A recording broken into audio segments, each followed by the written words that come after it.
A verdade é que ninguém acorda sonhando em trabalhar com a morte, mas, para mim, a funerária sempre foi um negócio de família, um legado que herdei sem muita escolha. Só que os tempos mudaram e a gente não estava dando conta das contas. A cada mês, era um sufoco pagar o aluguel, os funcionários e manter as portas abertas. Eu via minha vida desmoronando enquanto tentava maquiar cadáveres e manter a aparência de que tudo estava bem. Mas a verdade era outra. Estávamos falindo. Foi num dia desses, quando a sala de velório estava vazia e o telefone não tocava, que ele apareceu. Um sujeito com um sorriso frio, daqueles que te deixam desconfortável, mesmo sem dizer muita coisa. Ele se apresentou como Ricardo, alguém bem conectado, e me fez uma proposta que eu nunca imaginei que ouviria. Ele oferecia aumentar o fluxo de clientes, se é que você me entende. A cada corpo que chegasse através do esquema dele, eu pagaria uma comissão. Era macabro, mas parecia simples. Eu sabia que aquilo era errado, mas no meu desespero, enxerguei uma oportunidade. Um jeito sujo de salvar a funerária que meu pai construiu com tanto esforço. Fechei o acordo, sem pensar nas consequências. E no início, as coisas realmente melhoraram. Mais funerais, mais dinheiro entrando, mas também mais mortes que eu preferia não questionar. O arrependimento começou a pesar, mas eu estava dentro e não tinha como voltar atrás. Os dias viraram semanas e eu me acostumei com a rotina doentia. Todo dia, um caixão novo, uma história interrompida e o dinheiro chegando, silencioso e sujo. Mas o incômodo dentro de mim só aumentava. A cidade parecia tomada por uma onda de violência que não tinha fim, e eu sabia que tinha parte nisso. As pessoas começavam a comentar sobre os assassinatos, sobre como ninguém mais se sentia seguro, e eu não conseguia olhar nos olhos dos vizinhos sem sentir que eu era um dos culpados. Foi numa sexta-feira, quando o tempo estava fechado, que trouxeram o corpo do jovem.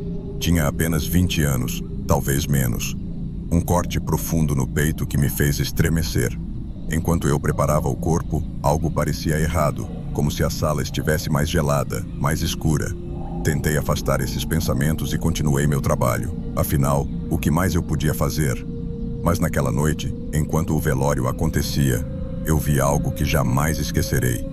O espírito do jovem estava lá, parado no canto da sala, me encarando. Achei que era coisa da minha cabeça, o peso da culpa me enlouquecendo. Mas eu sabia, lá no fundo, que aquilo era real. Ele não estava em paz, e eu sentia que a culpa era minha, mesmo sem ter apertado o gatilho. Desde aquela noite, nada mais foi o mesmo. A funerária, que já era um lugar sombrio por natureza, parecia ter ganhado vida própria. As portas rangiam, as luzes piscavam, e eu não conseguia mais ficar sozinho sem sentir que estava sendo observado. Aquela visão do espírito do jovem no velório me assombrava a cada instante. Eu tentava me convencer de que era só culpa, alucinação, mas tudo ficou ainda pior quando o pai do jovem veio me procurar. Ele entrou na funerária com um semblante pesado, os olhos fundos e marcados pela dor de quem tinha perdido tudo. Sem rodeios, me olhou nos olhos e disse: "Meu filho não foi uma vítima qualquer. Ele estava envolvido em coisas que você nem imagina." Naquele momento, eu soube que tinha algo muito mais sombrio do que eu podia imaginar.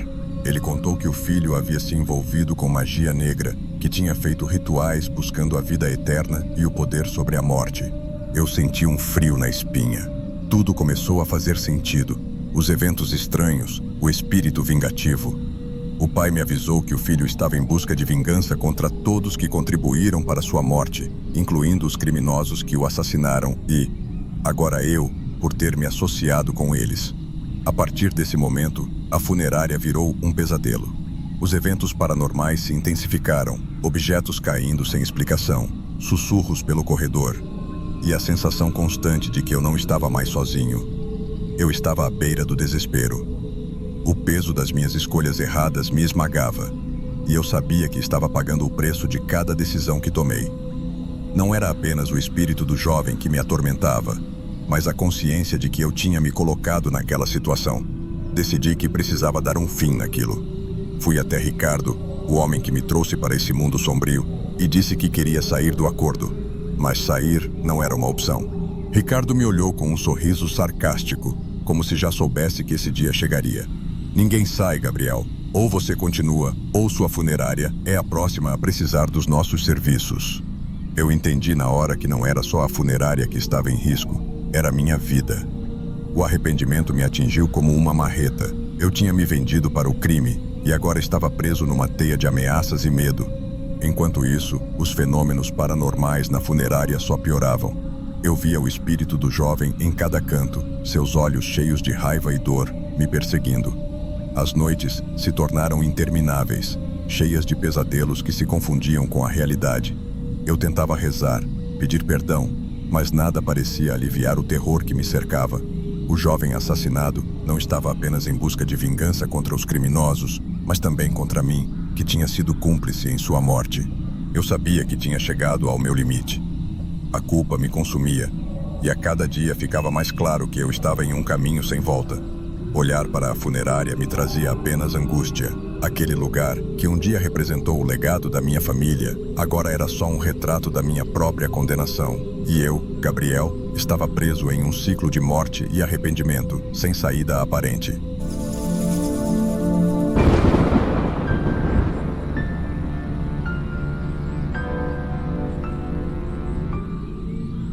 Desde pequeno, eu sabia que havia algo diferente em mim.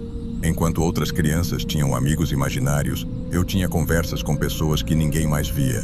Crescer com esse dom foi confuso, mas com o tempo entendi que não era loucura. Era um dom, um estranho dom de conversar com cadáveres. Eu trabalho em uma funerária e, por mais bizarro que pareça, ajudo famílias a encontrar respostas não resolvidas de seus entes queridos. Não vou mentir, tem dias que parece uma bênção, mas em outros é um fardo difícil de carregar. Cada corpo que chega até mim é uma nova história, um segredo esperando ser revelado. Eu sempre me esforço para ser o mais respeitoso possível, porque, afinal, a última coisa que alguém precisa é de um morto bravo com você. Naquela noite, um caso em particular mexeu comigo. O corpo de um homem de uns 50 e poucos anos chegou, e como de costume, eu me preparei para fazer o que sempre faço. Fazer as perguntas básicas para ver se o espírito dele ainda estava ali, esperando sua chance de falar. Mas por mais que eu insistisse, aquele homem não dizia uma palavra. Nada. Nenhum suspiro, nenhum sinal. Eu senti um frio na espinha. Nunca tinha acontecido algo assim. Geralmente, mesmo os espíritos mais relutantes respondiam com alguma coisa. Mas ele, era como se tivesse um muro invisível que o impedia de se comunicar. Eu saí da sala com uma sensação estranha no peito, como se tivesse deixado algo incompleto. Naquele momento, eu nem imaginava o que estava por vir. Alguns dias se passaram e eu não conseguia tirar aquele silêncio da cabeça. Naquela noite, estava sozinho na funerária, revisando alguns papéis, quando ouvi um barulho vindo da sala onde os corpos eram preparados. Meu coração disparou, e quando fui conferir, o que vi me congelou no lugar. O corpo do homem que não falava estava sentado na mesa, os olhos abertos, fixos em mim. Antes que eu pudesse reagir, ele começou a falar, mas não eram respostas comuns. Ele disse que um demônio o tinha matado e que o espírito ainda estava por perto, tentando puxá-lo para as profundezas. A voz dele era um sussurro, carregada de medo. Nunca tinha ouvido nada parecido, e eu sabia que aquilo não era um simples pedido de ajuda, era um aviso. Eu mal tinha processado o que o cadáver havia dito quando tudo começou a desmoronar ao meu redor. De repente, o ambiente ficou gelado e senti como se algo estivesse me observando. Então, do nada, fui puxado para trás com uma força brutal, como se mãos invisíveis estivessem tentando me arrastar para o chão. Objetos começaram a voar e eu só conseguia ouvir o som do meu próprio grito ecoando na sala. Eu lutava para me soltar, mas era como brigar com o vento, como se o próprio ar tivesse ganhado vida e estivesse determinado a acabar comigo. Eu caí, bati a cabeça e tudo girava. O desespero tomou conta de mim. Eu sabia que aquilo não era uma briga justa, era algo maligno, algo que queria me destruir. Acordei horas depois, deitado no chão da funerária, com um gosto amargo de sangue na boca e um medo que parecia ter se alojado no fundo da minha alma. Eu mal conseguia me levantar, tremendo e sem acreditar no que tinha acabado de acontecer. Voltei para casa, mas não consegui pregar os olhos a noite toda. Cada vez que fechava os olhos, revivia aqueles momentos de puro terror. Eu tinha passado dos limites. Meu dom, que antes parecia um presente, agora era uma ameaça real à minha vida. No dia seguinte, com a mente ainda confusa e o corpo cheio de dores, decidi que não podia mais continuar. Liguei para a funerária e pedi demissão. Eu não queria nunca mais usar esse dom. O preço era alto demais, e minha vida valia mais do que qualquer resposta que eu pudesse dar a uma família em luto. Mesmo tendo tomado a decisão de largar tudo, eu não conseguia fugir das lembranças daquela noite. Eu sentia que algo me perseguia, como se o demônio que o cadáver mencionou ainda estivesse rondando, à espreita, esperando a hora certa de atacar de novo. Toda vez que ouvia um barulho estranho ou sentia um arrepio inesperado, o pânico tomava conta de mim. Será que eu tinha realmente me livrado daquele mal? Será que ele ainda me queria? O medo de que o sobrenatural pudesse voltar a me assombrar era constante, e eu sabia que minha vida nunca mais seria a mesma. A única coisa que restava agora era a esperança de que o mal me deixasse em paz para sempre.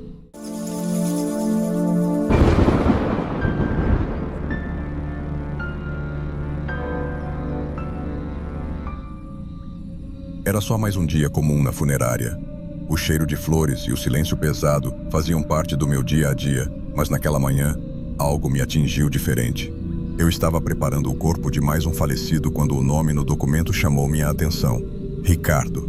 Fiquei gelado. Ricardo era meu amigo de infância, alguém que eu não via há anos.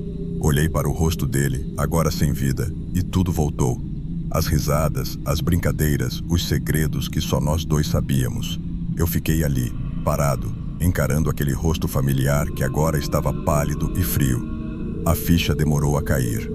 Ricardo tinha morrido de um ataque cardíaco, do nada, sem aviso. Uma sensação estranha tomou conta de mim, misto de tristeza e incredulidade. E o pior de tudo, eu não conseguia parar de pensar em Rafael, o irmão gêmeo de Ricardo. Eles eram inseparáveis, mas até agora, Rafael não tinha aparecido para o velório. Algo não estava certo. O velório de Ricardo estava cheio de amigos e parentes, todos com a mesma expressão de dor e choque. Mas foi quando Rafael finalmente apareceu que as coisas começaram a ficar realmente estranhas. Ele estava diferente, como se estivesse longe dali, preso em outro mundo. Não era só o luto, era mais do que isso. Ele estava murmurando algo para si mesmo, palavras que ninguém conseguia entender direito. Cheguei mais perto para tentar ajudar, mas me arrepiei quando ouvi algumas frases desconexas sobre não ter escolha e pagar o preço. O comportamento dele era perturbador. Rafael, sempre tão racional e pé no chão, agora parecia alguém completamente perdido. Eu quis perguntar o que estava acontecendo, mas ele me afastou com um olhar vazio, como se estivesse vendo algo que ninguém mais conseguia enxergar. As pessoas começaram a cochichar, preocupadas com a situação. Eu também estava. Algo muito errado estava acontecendo, e eu não sabia como lidar com aquilo. Depois daquele velório estranho, eu não consegui tirar a cena da cabeça. As palavras desconexas de Rafael ecoavam como um enigma que eu precisava desvendar. Por que ele estava tão fora de si? Comecei a perguntar discretamente para alguns conhecidos se sabiam de algo, mas ninguém tinha respostas claras. Até que, em uma conversa com um antigo amigo em comum, ouvi algo que me arrepiou. Rafael estava envolvido com umas paradas sombrias, coisas de bruxaria ou algo do tipo. Não queria acreditar, mas a história era que ele teria feito um pacto, um daqueles que exigem um preço absurdo. O que me disseram foi que Rafael, em desespero por causa de um problema sério que ele nunca mencionou, trocou a própria alma pela de Ricardo, um sacrifício. Eu tremi. Era um absurdo, mas se fazia sentido. Infelizmente, sim. Rafael parecia um homem condenado, e Ricardo, a vítima. Os dias seguintes foram um borrão. Não conseguia pensar em outra coisa além do pacto e da morte de Ricardo. E Rafael? Ele sumiu de repente, como se o chão tivesse engolido ele. A polícia foi chamada, mas ninguém tinha ideia de onde ele poderia estar. Visitei a casa dele uma noite, buscando respostas, mas encontrei apenas um rastro de confusão. Papéis rasgados, fotos dos irmãos espalhadas e, no meio de tudo, uma carta rabiscada com palavras que faziam pouco sentido. Falava de redenção, destino e sacrifício. Foi então que me dei conta. Rafael não estava fugindo. Ele estava sendo levado por algo que não conseguíamos ver. No fundo, eu sabia que aquele pacto cobrava um preço que não se pagava com dinheiro ou com promessas vazias. Quando o corpo de Rafael desapareceu, eu já não tinha dúvidas. Não havia mais nada de normal naquela história. A notícia do desaparecimento de Rafael se espalhou rápido. Todo mundo queria saber onde ele estava, mas as respostas não vinham. Eu me sentia impotente, preso numa trama que parecia não ter fim. Voltei ao cemitério para ver o túmulo de Ricardo. Era um jeito de buscar consolo, talvez uma despedida. Mas ao ficar ali, em meio às lápides frias e ao silêncio pesado, um calafrio percorreu minha espinha. Parecia que Ricardo estava ali, me observando, preso entre o mundo dos vivos e dos mortos. Fiquei parado, tentando entender o que tudo aquilo significava. Será que algum dia eu saberia a verdade? Será que Rafael pagou o preço por um pacto que ele nem tinha ideia de como sair? Ou será que Ricardo ainda estava por perto, esperando por justiça? No fim, eu sabia que as respostas jamais viriam. E talvez isso fosse o mais aterrorizante de tudo.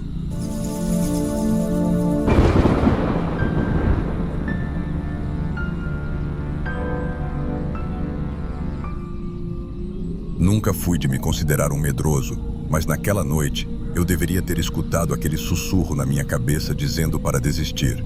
Mas, como sempre, Rafael conseguiu me convencer a fazer uma de suas loucuras.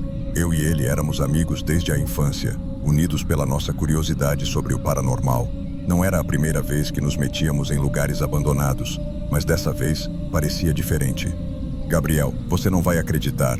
Achei o lugar perfeito pra gente, uma funerária. Ele disse com aquele brilho nos olhos que sempre me colocava em encrenca. Eu ri, achando que ele estava de brincadeira, mas Rafael puxou o celular e me mostrou as fotos do lugar. Um prédio antigo, com janelas quebradas e uma placa desgastada que ainda conseguia ler Funerária São Judas. A imagem era suficiente para gelar minha espinha, mas Rafael já estava empolgado demais para recuar. A ideia era simples, na teoria: invadir a funerária à noite e tentar se comunicar com os espíritos usando um tabuleiro Ouija que ele havia comprado num site de segunda mão.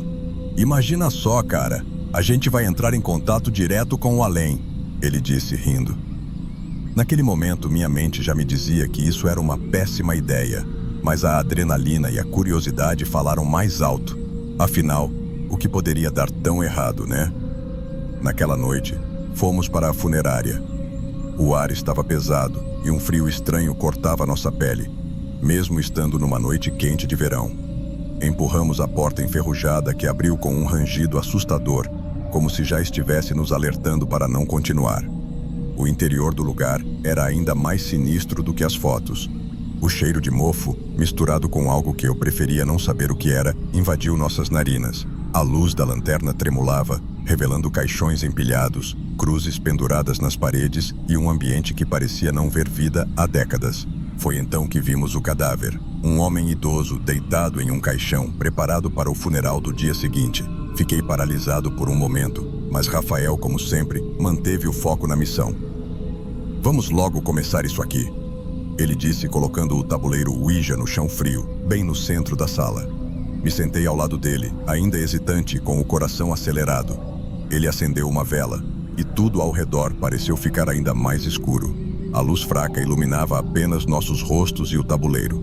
Era como se estivéssemos em um mundo à parte, desconectados do resto. Rafael colocou as mãos no ponteiro do tabuleiro e me encarou, esperando que eu fizesse o mesmo. Com um suspiro pesado, encostei meus dedos no ponteiro, sentindo um arrepio subir pelas minhas costas. Se tem algum espírito presente, manifeste-se, disse Rafael com uma voz confiante, mas eu percebia que ele também estava com medo. Ficamos em silêncio, apenas com o som da nossa respiração e o estalar da madeira antiga do lugar. Foi aí que tudo começou a desmoronar. No começo, nada aconteceu, só o silêncio pesado da funerária, que parecia cada vez mais apertado. Minha mente já estava pensando em 1000 maneiras de acabar com aquilo e ir embora dali o mais rápido possível. Foi quando o ponteiro do tabuleiro começou a se mover lentamente. No início, achei que Rafael estava brincando, mas ele olhou para mim com os olhos arregalados, tão assustado quanto eu. O ponteiro deslizou de forma lenta, mas firme, formando letras que a gente tentava entender com a pouca luz. Os movimentos eram erráticos, como se a coisa que controlava não estivesse acostumada a se comunicar daquela forma. Rafael, tentando parecer calmo, perguntou novamente: "Quem está aí? Queremos falar com você." A sala ficou ainda mais gelada, e eu senti um arrepio correr pela minha espinha. Era como se o ar ao nosso redor estivesse vivo. Foi então que as letras começaram a formar palavras. Perigo. Uma palavra simples, mas que fez meu coração disparar. De repente, ouvimos um som de algo caindo e viramos rapidamente. As sombras pareciam se mexer nas paredes e senti como se dezenas de olhos invisíveis estivessem nos observando. O ponteiro do tabuleiro se mexeu mais rápido, quase fora de controle, e a pergunta que surgiu fez o chão sumir debaixo dos nossos pés. Qual de vocês quer ser enterrado aqui atrás? Aquilo não era mais um jogo. O medo tomou conta de nós e eu senti minha mão tremer. Rafael tentou levantar, mas parecia que algo o segurava no lugar. Eu tentava pensar em como acabar com aquilo, mas meu corpo estava paralisado e as sombras ao nosso redor se aproximavam cada vez mais. Sem aviso, as luzes começaram a piscar, criando um jogo de sombras que distorcia todo o ambiente. Era como se as paredes estivessem se movendo. De repente, um barulho alto estourou, como se algo tivesse quebrado dentro da funerária. Meu coração quase saiu pela boca. Olhei para Rafael, mas antes que ele pudesse reagir, foi jogado no chão por uma força invisível, e eu senti um impacto brutal me empurrar contra a parede. Tentei gritar, mas minha voz não saía. As entidades que antes eram apenas sombras, agora pareciam ganhar forma, contorcendo-se como fumaça escura e ameaçadora. A sensação de pânico era sufocante, e tudo o que eu queria era sair dali, mas era como se o próprio ar estivesse me segurando. Objetos começaram a ser lançados pelo ar. Um crucifixo foi arremessado contra a parede e se partiu em pedaços. Rafael estava no chão tentando se levantar, mas era como se algo o estivesse puxando para baixo. Eu consegui soltar um grito e corri em sua direção, ajudando-o a se levantar. Enquanto corremos para a saída, a funerária parecia estar desmoronando ao nosso redor. Gritos, lamentos e risadas diabólicas ecoavam por todos os lados, e eu sentia que aquilo não era só uma ameaça. Era como se estivéssemos sendo julgados por algo muito além da nossa compreensão. Conseguimos sair da funerária aos tropeços, com a respiração pesada e o medo estampado no rosto. A sensação de que algo ainda nos seguia era sufocante. Olhei para trás e vi que o prédio continuava lá, inalterado por fora, como se nada tivesse acontecido. Mas eu sabia que aquilo não era verdade. Ainda sentíamos os ecos das vozes nos perseguindo, como se as entidades tivessem marcado a nossa alma. Depois daquela noite, nada voltou ao normal. Rafael e eu tentamos seguir nossas vidas, mas as lembranças daquele dia nos atormentavam. Eu passava as noites em claro, com medo de fechar os olhos. Quando finalmente conseguia dormir, era assombrado por pesadelos de um lugar que parecia o inferno. Fogo, sombras e o mesmo sussurro insistente perguntando se eu estava pronto para ser enterrado. Rafael também não se recuperou. Ele se afastou, dizendo que precisava se livrar de tudo que o conectava ao sobrenatural, mas sabia que o peso daquela experiência nunca nos deixaria. Eu narro essa história com a esperança de que ninguém mais cometa o mesmo erro que nós. Entrar naquele lugar foi a pior decisão da minha vida, e as consequências nos seguiram como uma sombra que nunca se dissipa.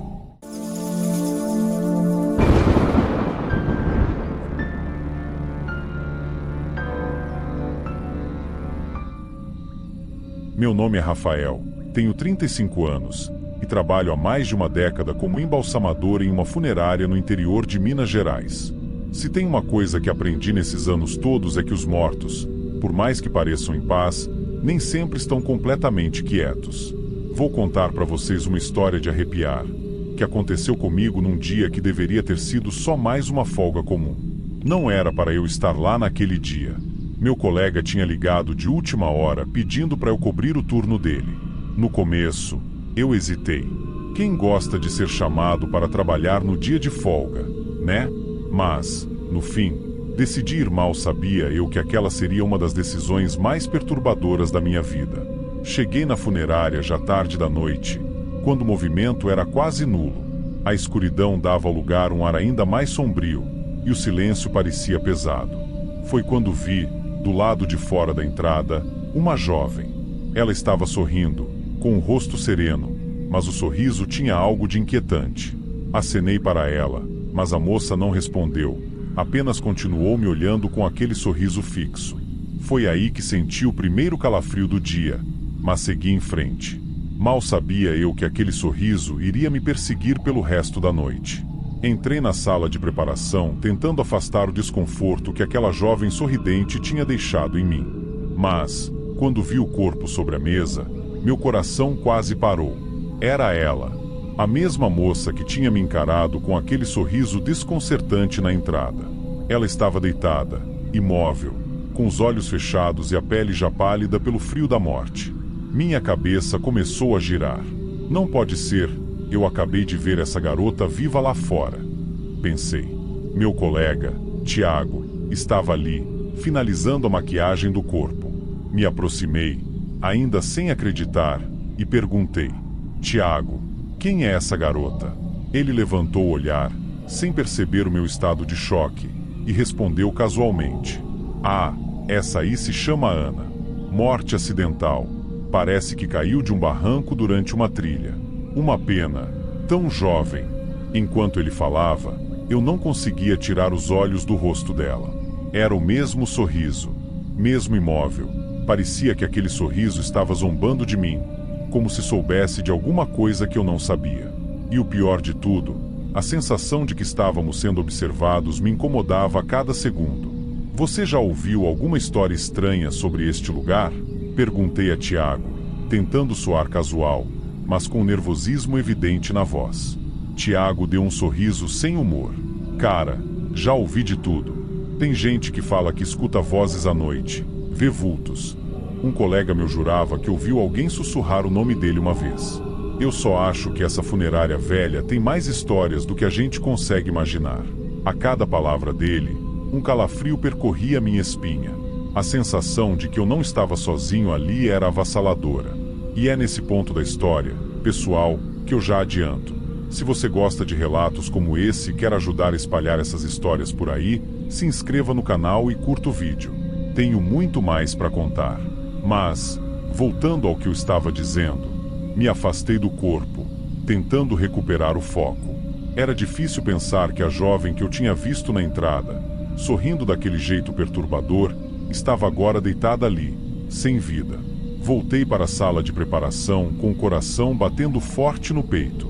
Cada passo que eu dava parecia ecoar pelo ambiente vazio, aumentando a sensação de que eu estava sendo observado. Parecia que qualquer movimento poderia atrair aquele sorriso de volta. Respirei fundo, tentando me concentrar no trabalho que precisava ser feito. Eu só queria terminar aquilo logo e ir para casa. Cheguei perto do corpo novamente. O rosto da jovem, que agora parecia mais pálido, ainda mantinha aquela expressão tranquila e, de alguma forma, inquietante. Quando me aproximei para finalizar a maquiagem, ouvi um som baixo, quase um sussurro. Era uma voz suave, mas gelada, que parecia vir de todos os lados, impossível de identificar a origem. A voz murmurava algo incompreensível, mas o suficiente para fazer meus pelos se arrepiarem. Olhei ao redor rapidamente, tentando encontrar a fonte do som, mas não havia ninguém. Só eu e Ana, deitada ali, sem vida. Meu estômago se revirou, e por um instante eu senti que precisava sair correndo daquele lugar. Foi então que, por um reflexo, olhei para o rosto dela e, por um breve segundo, juro que vi os lábios da jovem se mexerem, como se estivessem tentando formar um sorriso ainda mais amplo. Aquilo foi a gota d'água. Abandonei o que estava fazendo e saí da sala, quase tropeçando nos meus próprios pés. Ao atravessar a porta de saída, olhei para trás mais uma vez, esperando ver apenas a sala vazia. Mas lá estava ela, ou pelo menos, eu pensei que vi aquele mesmo sorriso pairando na penumbra, como se estivesse se despedindo de mim. Deixei a funerária apressado, com o corpo ainda tremendo e o som daquele sussurro estranho ecoando na minha mente. Desde aquele dia, nunca mais consegui encarar uma noite de trabalho da mesma forma. E sempre que vejo um sorriso estranho, me pergunto quantas vezes os mortos ainda têm algo a dizer.